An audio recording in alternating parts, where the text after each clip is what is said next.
Hello and welcome everyone. स्वागत है आपका मेरे official YouTube channel agriculture success point पर।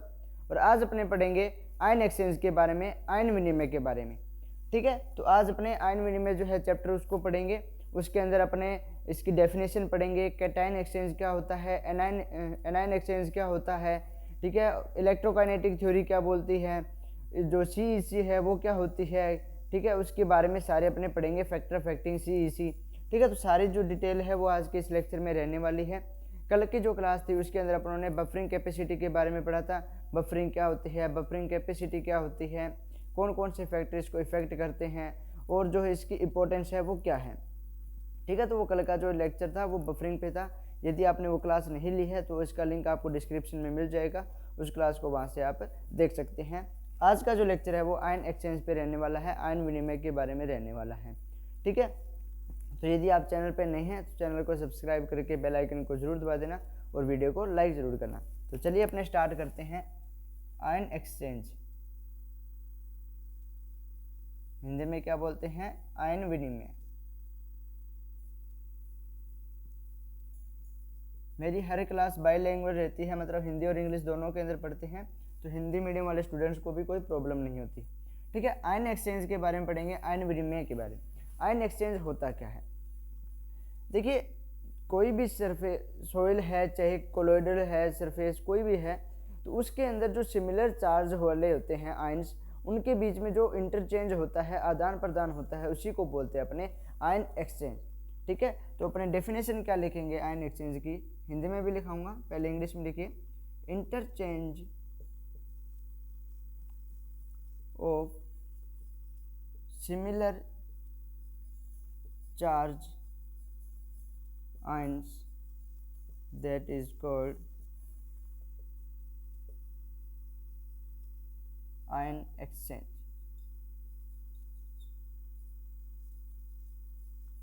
ठीक है, interchange of similar charge ions.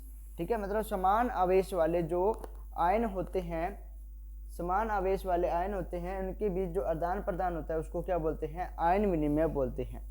ठीक है, हिंदी मीडियम वालों को भी डेफिनेशन समझ आ गई होगी कि समान आवेश वाले आयनों के मध्य, ठीक है, जो आदान प्रदान होता है उसको क्या बोलते हैं, अपने आयन विनिमय बोलते हैं। Interchange of similar charge ion, that is called ion exchange. ठीक है, जो आयन एक्सचेंज है वो दो टाइप का होता है, कैटायन एक्सचेंज,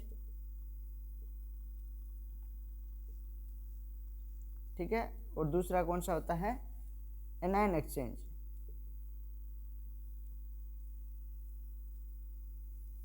कैटायन एक्सचेंज में पॉजिटिव चार्ज वालों का इंटरचेंज होएगा, एनायन एक्सचेंज के अंदर नेगेटिव चार्ज वालों का, ठीक है, ऋणात्मक आवेश वालों का जो है इंटरचेंज होता है। अब देखिए, इसके अंदर अपने क्या पढ़ेंगे, पहले तो कैटायन एक्सचेंज की डेफिनेशन पढ़ेंगे, इसके बाद में एनायन एक्सचेंज की डेफिनेशन पढ़ेंगे, और एक सबसे इंपॉर्टेंट आती है इलेक्ट्रोकाइनेटिक थ्योरी। ठीक है, वो भी इसी के अंदर पढ़ेंगे। ठीक है, इसके बाद अपने इसी की बात करेंगे। तो सबसे पहले अपने कैटायन एक्सचेंज की डेफिनेशन की बात करते हैं कि कैटायन एक्सचेंज होता क्या है।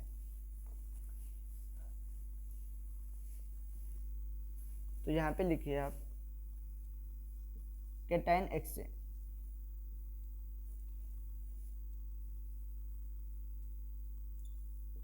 धनात्मक विनिमय। अब देखिए, कैटायन एक्सचेंज क्या होता है कि मान लो ये कोलोइडल सरफेस है, ठीक है, इस पे कैटायन है, ठीक है, और कोई सॉल्यूशन है उसके अंदर भी कैटायन है, तो इन कैटायंस का यहाँ पर आके ऐड होना ही क्या कहलाता है, कैटायन एक्सचेंज। भी यहाँ वाले यहाँ पर आके और ये वाला जो है यहाँ पर उठकर आ जाएगा। इसको अपने इलेक्ट्रोकाइनेटिक थ्योरी जो कंसेप्ट है उसके अंदर आपको अच्छे तरीके से समझ आ जाएगा। पहले जो है आप इनकी डेफिनेशन लिख लीजिए कि इनकी डेफिनेशन क्या रहेगी, कैटायन एक्सचेंज और एनायन एक्सचेंज की। तो देखिए, कैटायन एक्सचेंज की डेफिनेशन क्या होती है, adsorption of cations on colloidal, ठीक है, adsorption of cations on colloidal surface and removal of another cation on main surface of colloid, that is called cation exchange। ठीक है, क्या होती है एडजॉर्प्शन, मतलब ऐड होना, adsorption of cations on colloidal surface and removal of another cation on main surface of colloid. ठीक है, that is called cation exchange. ठीक है, उसको क्या बोलेंगे अपने, कैटाइन एक्सचेंज बोलेंगे।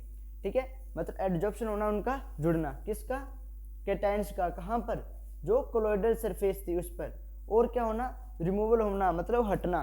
ठीक है, किसका, अनदर कैटाइन, जो वहाँ पर दूसरे कैटाइन जुड़े हुए थे उनका हटना, कहाँ से, मेन सरफेस ऑफ कोलोइड, जो कोलोइड की मेन सरफेस थी वहाँ से दूसरे कैटाइनों का हटना, और जो अदर कैटाइन्स थे उनका वहाँ पे जुड़ना क्या कहलाता है, अपना धनात्मक विनिमय कहलाता है। ठीक है, adsorption of cations on colloidal surface and removal of another cation on main surface of colloid, that is called cation exchange. ठीक है, इसको क्या बोलेंगे अपने, कैटाइन एक्सचेंज बोलेंगे। एनायन एक्सचेंज की डेफिनेशन क्या बनेगी, एनायन एक्सचेंज की भी डेफिनेशन यही रहेगी, बस जहाँ जहाँ पर कैटाइन शब्द है वहाँ पर क्या लिख देंगे बेटा, आपने एनायन लिख देंगे। ठीक है, तो देखिए कैसे लिखेंगे, adsorption of anions on colloidal surface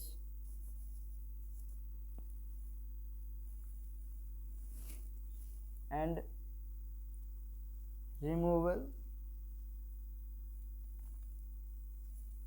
of anions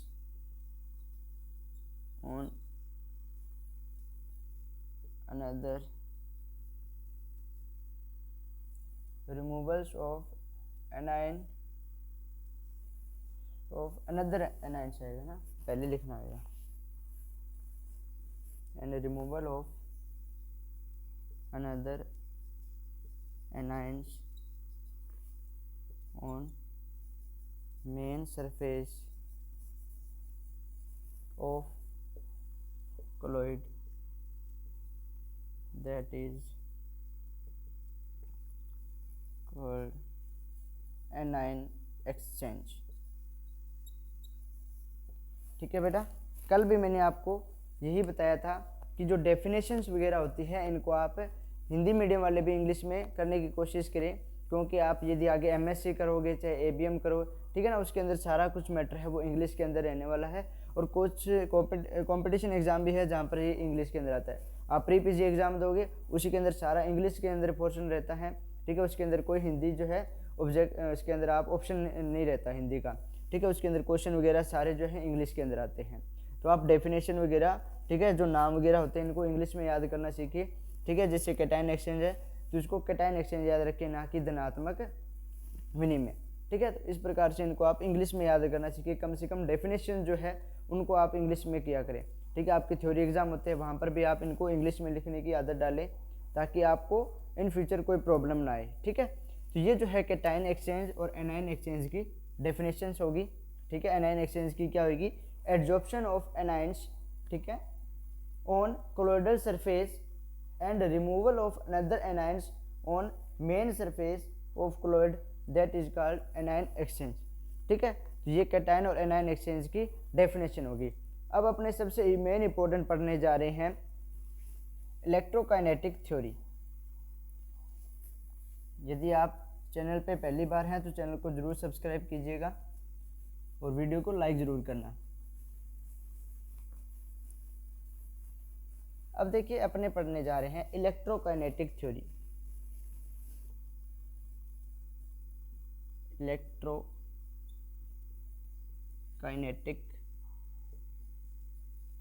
theory of ion exchange. देखिए इसके अंदर जो लेयर है उनके नाम आपको अच्छे तरीके से याद रहने चाहिए, कंपटीशन एग्जाम के अंदर वो बहुत ज़्यादा पूछे जाते हैं। अब देखिए क्या होता है कि ये मान लो कोलॉइड है, ठीक है। कोलॉइड चैप्टर कराया था तो मैंने बताया था कि इस पे चार्ज कौन सा होता है, कोलॉइड पे नेगेटिव चार्ज होता है ना। कौन सा चार्ज होता है, नेगेटिव चार्ज होता है, ठीक है। अब जब नेगेटिव चार्ज है तो इस पे किसका एड्जॉर्प्शन होएगा, पॉजिटिव चार्ज का होएगा, ठीक है। तो यहाँ पर पॉजिटिव चार्ज की लेयर होएगी, ठीक है, ये पॉजिटिव चार्ज की लेयर आ गई, ठीक है। अब देखिए इनको बोलते क्या है, जो नेगेटिव चार्ज है वो तो इस पर फिक्स ही रहना है, जो क्लोइडल पार्टिकल है उस पर नेगेटिव चार्ज तो फिक्स ही रहता है क्योंकि इस पर चार्ज ही नेगेटिव रहना है, तो इसको बोलते हैं अपने फिक्स्ड लेयर, ठीक है। दूसरा इसको क्या किस नाम से जाना जाता है, इसको स्टर्न लेयर के नाम से भी जाना जाता है। अब एग्जाम के अंदर क्वेश्चन क्या पूछा जा सकता है कि स्टर्न लेयर किसको बोलते हैं, ठीक है, तो फिक्स्ड लेयर को बोलते हैं। या आपसे पूछा जा सकता है कि जो स्टर्न लेयर होती है उस पर चार्ज कौन सा होता है। ऐसे नहीं पूछ सकते आपसे कि कोलॉइडल पे कौन सा चार्ज है, लेकिन वो घुमाकर पूछ सकते हैं आपसे कि स्टर्न लेयर पर कौन सा चार्ज होता है, तो कौन सा चार्ज होता है बेटा, नेगेटिव चार्ज होता है, ठीक है। इसलिए बोलता हूँ कि आपको ये नाम भी याद रखने हैं कि फिक्स्ड लेयर बोलते हैं जो अंदर लेयर होती है नेगेटिव चार्ज वाली, और इसको स्टर्न लेयर के नाम से भी जाना जाता है। ये वाली जो लेयर है इनको बोलते हैं डिफ्यूज लेयर। क्या बोला जाता है, डिफ्यूज लेयर बोला जाता है, या इसको बोल सकते हैं हेल्मोल्ट्ज, हेल्मोल्ट्ज, ठीक है। या इसको क्या बोलेंगे, डिफ्यूज लेयर, या इसको बोलेंगे हेल्मोल्ट्ज, ठीक है। तो ये दो पॉजिटिव चार्ज वाली जो लेयर है इनको बोलते हैं डिफ्यूज लेयर या हेल्मोल्ट्ज बोलते हैं, ठीक है। और इनको बोलते हैं अपने डबल लेयर,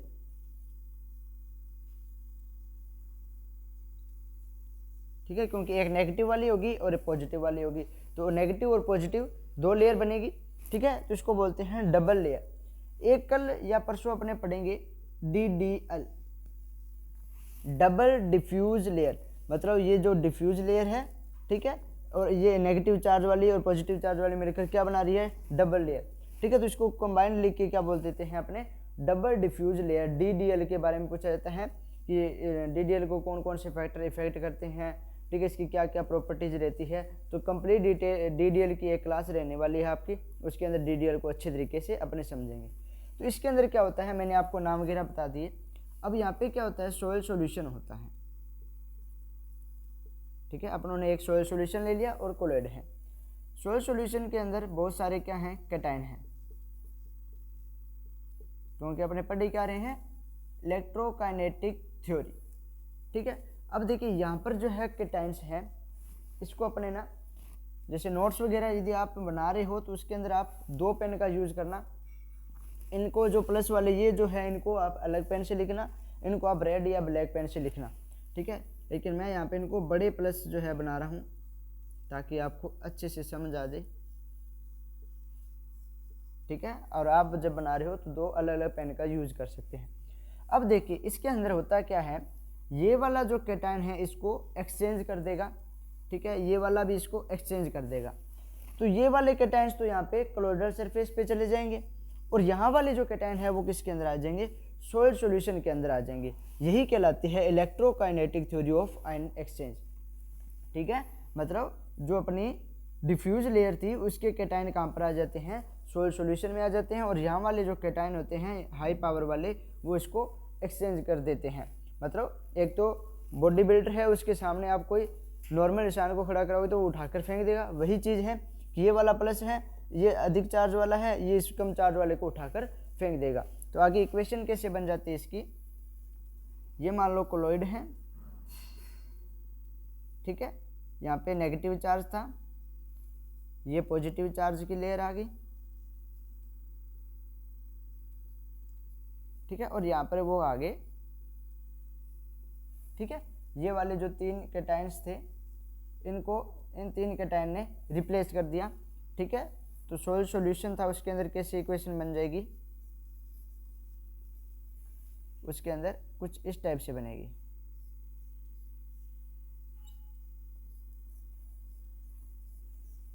ठीक है, तो ये था इलेक्ट्रोकाइनेटिक कंसेप्ट। अच्छे तरीके से डायग्राम को नोट कीजिए, ठीक है। कंपटीशन एग्जाम के अंदर यहाँ से क्वेश्चन बहुत ज़्यादा बनते हैं, तो पहले आप इसको थ्योरी को समझिए और साथ में इसको नोट कीजिए। सॉरी।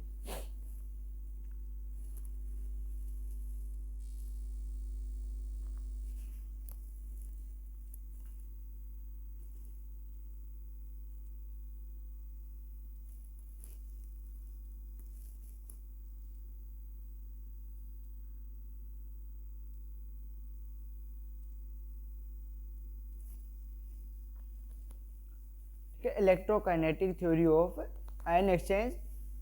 अंदर वाली जो लेयर होती है क्लोइड के, उसको बोलते हैं फिक्स्ड लेयर, और इसको स्टर्न लेयर के नाम से भी जाना जाता है। स्टर्न लेयर पर कौन सा चार्ज होता है, तो नेगेटिव चार्ज होता है। बाहर वाली जो कैटायन की लेयर होती है उसको बोलते हैं अपने डिफ्यूज लेयर या हेल्महोल्ट्ज बोलते हैं। सॉइल सॉल्यूशन थे, वहाँ के कैटायन कहाँ पर चले जाते हैं, क्लोइड की सरफेस पे, और क्लोइड की सरफेस वाले आ जाते हैं सॉइल सॉल्यूशन में। तो लास्ट के अंदर क्या होता है कि ये वाले जो 1 2 3 कैटायन अपनों ने एक्सचेंज किए थे, तो 1 2 3 यहाँ पे ये सॉइल सॉल्यूशन वाले चले गए और यहाँ कोलोइडल सरफेस वाले सॉइल सॉल्यूशन में आ गए। सॉरी, ये एक सीक्वेंस बनता है, तो आपको अच्छे तरीके से ये याद रहना चाहिए। इसके बाद में अपने पढ़ने जा रहे हैं CEC के बारे में। CEC क्या होती है, कैटायन एक्सचेंज कैपेसिटी। इसीलिए मैंने CEC पहले नहीं कराया था, क्योंकि आयन एक्सचेंज टॉपिक है अपने, तो उसको करेंगे, ठीक है। CEC कैटायन एक्सचेंज कैपेसिटी, ठीक है। कैटायन एक्सचेंज कैपेसिटी, धनात्मक विनिमय क्षमता, हिंदी में क्या बोलते हैं, धनात्मक विनिमय क्षमता। कैटायन एक्सचेंज कैपेसिटी, धनात्मक विनिमय क्षमता। अब देखिए कैटायन एक्सचेंज कैपेसिटी क्या होती है कि कोई भी सॉइल है बेटा, ठीक है, उसके अंदर जो कैटायन का एक्सचेंज हो रहा है, ठीक है, तो वो सॉइल की कैपेसिटी पे डिपेंड करेगा कि ये जो सॉइल है वो इतने कैटायंस जो है वो एक्सचेंज कर सकती है। जैसे एक मोंटमोरिलोनाइट है अपने पास, ठीक है, एक सॉइल ऐसी है जिसमें मोंटमोरिलोनाइट है और एक सॉइल ऐसी है जिसके अंदर केओलिनाइट है, ठीक है। तो मोंटमोरिलोनाइट की कितनी होती है CEC, तो इसकी होती है 80 से 100। वहीं केओलिनाइट की कितनी होती है, केओलिनाइट की होती है अपनी 3 से 15, ठीक है। अब देखिए इसकी तो कितनी थी 80 से 100, इसकी कितनी है 3 से 15। ये जो है कैटायन क्या करेगी, ज़्यादा एक्सचेंज करेगी, क्योंकि इसके पास कैटायन बहुत सारे हैं, ठीक है। क्योंकि इसके पास कैटायन ज़्यादा है तो ये इनको एक्सचेंज भी ज़्यादा करेगी। इनकी इसकी कैपेसिटी है, जिसके अंदर मोंटमोरिलोनाइट है उस सॉइल की इतनी कैपेसिटी है कि वो 80 से 100 कैटायन को एक्सचेंज कर सकती है, ठीक है। वहीं केओलिनाइट है, वहाँ पर वो कितना कर रहा है, 3 से 15 कर रहा है। तो CEC क्या कहलाती है कि जितने कैटायन हैं उनको एक्सचेंज करना है, उसकी कैपेसिटी वो है, वो कैटायन एक्सचेंज कैपेसिटी होती है। अपने इसको डेफिनेशन से समझते हैं ताकि आपको और अच्छे तरीके से समझ आ जाए। अमाउंट ऑफ, ठीक है, मतलब जो सॉइल है उससे कितने कैटायन जो है वो एक्सचेंज हुए, तो amount of cation exchange bye 100 gram dry soil, that is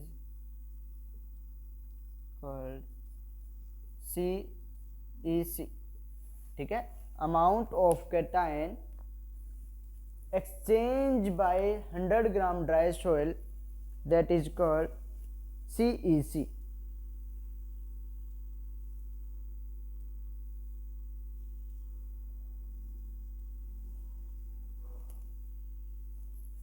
ठीक है, नोट कर ली होगी। Amount of cation exchange bye 100 gram dry soil, that is called CEC। एक डेफिनेशन ये बनती है। एक डेफिनेशन क्या बनाते हैं इसमें कि ये जो एक्सचेंज है इसको हटा देते हैं और यहाँ पे क्या लिख लेते हैं, एडजॉर्प्शन। भी जो 100 ग्राम ड्राई soil है उसने कितने कैटायन को एब्जॉर्ब किया, वो कहलाती है CEC। एक और क्या है डेफिनेशन इसकी, capacity of soil to exchange their cations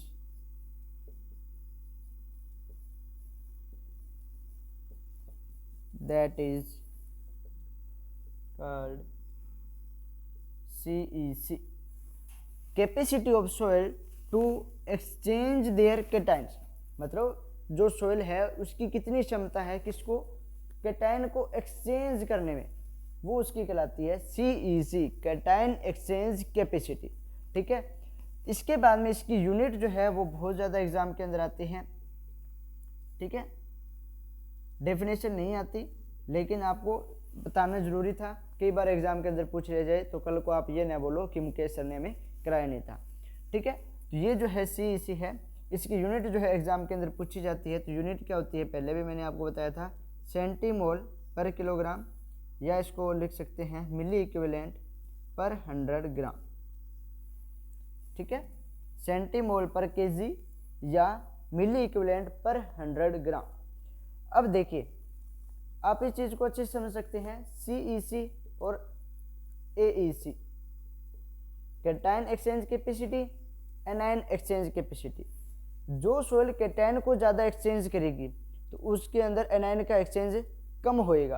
ठीक है, और जो एनायन एक्सचेंज ज़्यादा करेगी उसके अंदर कैटाइन का एक्सचेंज कम होएगा।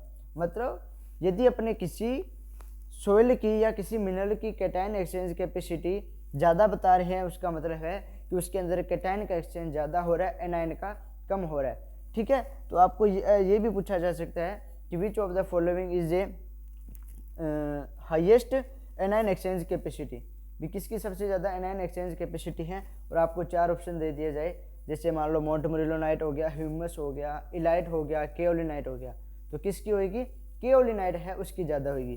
तो इसीलिए वो आप एक इंडेक्स बना लीजिए।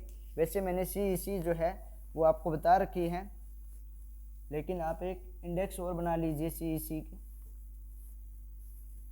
हालांकि कोलॉइड वाले के अंदर अपनों ने टेबल बनाई थी, लेकिन उसके अंदर 3 या 4 के बारे में अपने CEC की बात की थी। तो यहाँ पे लिख लीजिए CEC, कैटाइन एक्सचेंज कैपेसिटी। ठीक है, तो सबसे पहले इसके अंदर आप लिखिए वर्मी ह्यूमस, लिखिए पहले आप, सबसे ज़्यादा ह्यूमस की होती है, ह्यूमस। ह्यूमस की कितनी होती है, 150 से 300 सेंटीमोल पर केजी। ठीक है, यूनिट आपको याद रखनी है, सेंटीमोल पर केजी।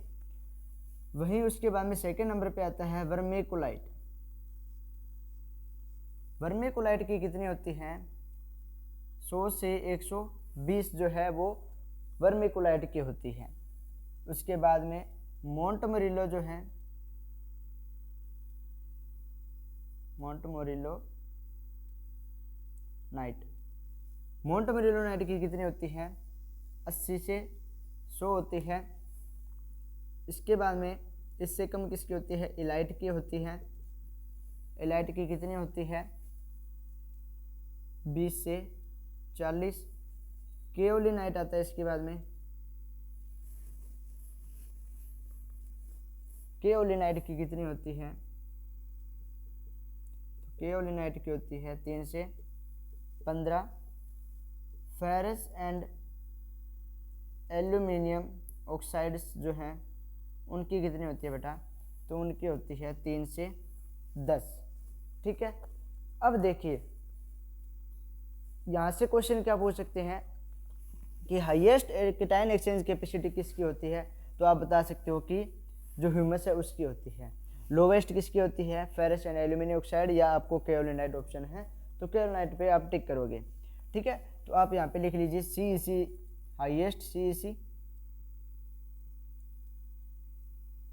But lowest AEC। ठीक है, कैटाइन एक्सचेंज कैपेसिटी इसकी हाईएस्ट है, लेकिन लोवेस्ट की क्या है इसकी, एनायन एक्सचेंज कैपेसिटी। यदि आपको ये 4 ऑप्शन दिए हैं तो वर्मिकुलाइट आएगा, यदि ये चारों दिए हैं तो जो मोंटमोरिलोनाइट है उसके अंदर ये बात हो जाएगी कि हाईएस्ट CEC है और लोवेस्ट इसकी एनायन एक्सचेंज कैपेसिटी है। ठीक है, और ज़्यादातर एग्जाम के अंदर ये आपको 4 ऑप्शन मिलते हैं, तो इसके आगे भी लिख लीजिए आप highest CEC but lowest AEC anion exchange capacity.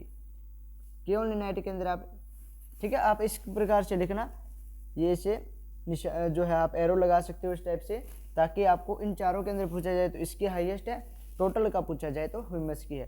ठीक है, तो आप इस टाइप से एक जो है बॉक्स भी बना सकते हो कि यदि इनके बारे में पूछा जाए तो हाईएस्ट इसकी होएगी और इसकी lowest CEC but highest AEC। ठीक है, और यही बात जो है इसके लिए हो जाएगी यदि आपको केओलिनाइट ऑप्शन में नहीं है। ठीक है, फेरस एंड एल्यूमिनियम ऑक्साइड है तो आप इस पे टिक करोगे। ठीक है, दोनों ही हैं तो आप फेरस एंड एल्यूमिनियम ऑक्साइड पे करोगे, क्योंकि इसकी इससे भी कम CEC है। इसकी 3 से 10 है और इसकी 3 से 15 है। ठीक है, लेकिन एग्जामिनर ये दोनों ऑप्शन नहीं देते हैं, वो इन चारों में से पूछते हैं आपके। तो इसकी एनायन एक्सचेंज कैपेसिटी ज़्यादा है किसकी, ये जो अपना केओलिनाइट है इसकी, और इसकी जो CEC है वो कम है, AEC ज़्यादा है। ठीक है, तो ये CEC का था।